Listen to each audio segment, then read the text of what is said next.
Oh yes, this is my kind of shootout between the two biggest TV car icons of all time. The General Lee versus the Striped Tomato. The Duke Boys versus Starsky and Hutch.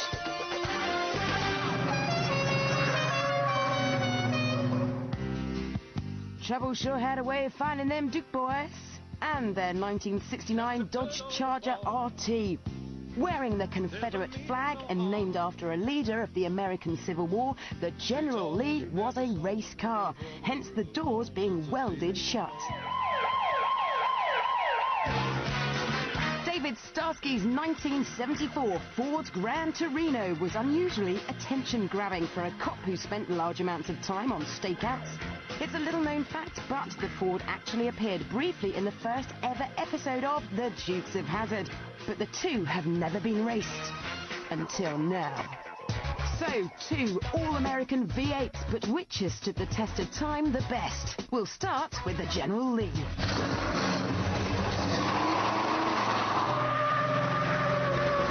This car is 18 feet long. It's 6 feet wide. It weighs 2¼ tons. When it was new, it was 375 brake horsepower. But the best thing about this car is the noise. A 7.2-litre engine. But still, that is not enough to get this car sideways, which I am amazed at. Turn in. Well, you turn in and the steering's optional, quite frankly. Oh, and the brakes are absolutely diabolical.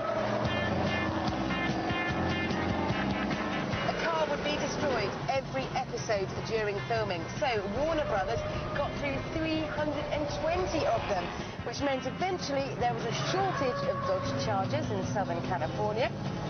So the cheeky film boys ended up repeating some of the jumps and the crashes that had appeared in earlier episodes.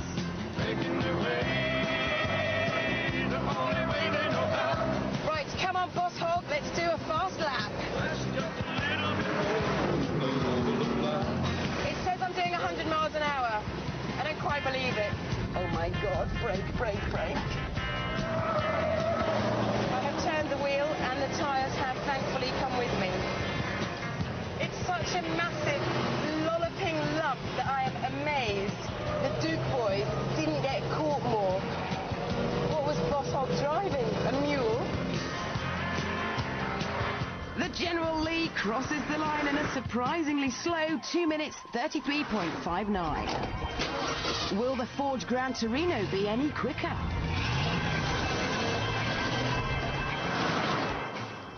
The makers of Starsky and Hutch were a bit more careful than those Duke Boys. Only 12 of these cars were used and amused during filming.